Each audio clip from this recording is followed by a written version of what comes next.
I sleep better knowing there's a Joe Rogan out there. I sometimes feel like that the world is a little fairer because of Joe Rogan. Me too. I swear to God. Me too. I thought it today. I was coming back agree. from spin class. Someone texted me something shitty, and I thought, you know what? Joe wouldn't let this. Remember that? Like the way he stood up for Mencia for all comics, dude.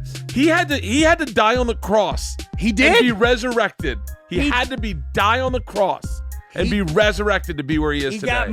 He got murdered by his agency. They dropped him. They stabbed him in the rib cage. Never work again. We are keeping this individual who took from others and been again stolen. And he pushed that rock to the side, walked out, and said, "Turn the mics on." Oh my God! Thank you. Thank you, Joe! I love you! He had a joke on me that made me laugh so hard about something about like how something like Sam is really into basketball, and you can tell because his dad left and he's not funny and his career is going to end in his 30s. Dad left. I love when I get a good burn. I don't know. That's a good one. Sarah Tiana said something to me that I thought was really funny once. So she was like, Sam laughs at his own jokes, which, makes sense because it always looks like his eyebrows are clapping. I just like shit like that. Is great. She's good at the roast, man. She's really good. But I just like jokes that are like thoughtful and funny. I don't know. Like you almost feel like when someone burns you the right way. I remember right when I had a breakup with a comic, Attell was watching my set. And I come outside the cellar and he said, "Are you all right?" And I said, "Yeah, I'm all right." And he goes, "Well, with you two broken up, who are you going to take to the South by Southwest Square dance?" And you're like, oh my God, he like cares enough to think of a great burn on me. He probably didn't think that I knew hard. I wasn't going to come not because of him, but because the day before I had squirted for the second time in my life. And it was the best orgasm I've ever had in my life. So there was no chance of me having anything close to that. Yeah, but you ruined the sheet. Yeah, in anticipation of seeing this guy, I went to town on myself the day before and ruined my bed. Like it was Bert. I'm not trying to be so sexy about this because it wasn't even. Yeah. I don't know. It flushed down and went and stained. I was wet up into my back. The whole thing. Shit. It was a straight up puddle, but it was not pee. It didn't smell like it at all. Even after it had, I went back to it and was like, "Are you sure?" It was wild. So, and I told all my friends. I told Andrew immediately. I told Emil. I was like, guys, I know this is probably me tooing you, but I squirted so much and I'm so excited about it. I know that I'm me tooing you right now, but I'm gonna let this happen. Very rarely do people change. Very rare. So rare. You're best off just making complete assumptions.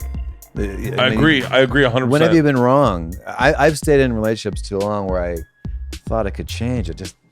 We don't live long enough, getting back to that. Yeah. We need to live 500 years. The first 100 years, you deal with the shit from your childhood, and then you're alone for 100 years. Then you start dating at 300. Then you start dating. Then at 400, you get in serious relationships, and then you get married at 500 years old. That's healthy. That would be... when you were younger, weren't you like, adults are adults? Now you're like, they're kids with gray hair. Yeah. No one really I'm always changes. shocked at how many people have gray hair. I'm like, everyone has gray hair that I know. Yeah. I don't know anyone that doesn't have gray hair. Yeah. It's so fucking crazy. One other quick D'Elia story. So there was this girl that I hooked up with, right? And we hooked up a few times, and then we just kind of drifted apart. And then D'Elia wound up hooking up with her like a year later, and she wasn't that good in bed. The girl, yeah, she just wasn't when I was with her. I'm like, whatever. So then I find out D'Elia hooked up with her like a year later. Then a year after that, I hook up with her again, and she was an animal in bed. So I said, I came out to LA. I go, I got to find D'Elia. I went right to the store. I go, Chris, I want to thank you. He's like, for what? I go, whatever you did to that girl, whatever. And he's like, really? I go, yeah. I go, because whatever you did, she's fucking phenomenal now. So thank you. Thank you. I want him to fuck my wife.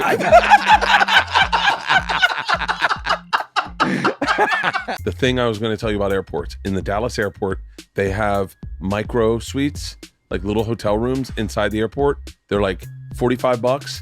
And you can go into a room that's all yours, shut the door. There's a TV, like a flat screen, and a bed, and a couch, and a fridge, and you can go get food and you can just be by yourself. Really? I love them so much. And have you? That's all I ever done. No, and have you? Jacked off in one. Why is that always? Why is that Dude, exactly? We got kids with fucking almost 50, and it's like, dude, did you jerk? I definitely have said, do you have cameras in here? Are we ever? I'm wondering if there's gonna be a point in my life. I feel like my grandfather. There was a point where he was like, I'm not jerking off anymore. That's childish. You know what I mean? Like, I can't picture my grandfather going, I'll be back. And just cranking one out in the bathroom. I feel like, I'm wondering, is there going to be a point where I'm like, I don't want to do that anymore? Oh, I wish. Wait, didn't you have like that tiny little phone? No, I got a new listen to this shit, man. So I've been texting with Seinfeld. And, we've been going back and forth. We're actually building a little bit of a relation.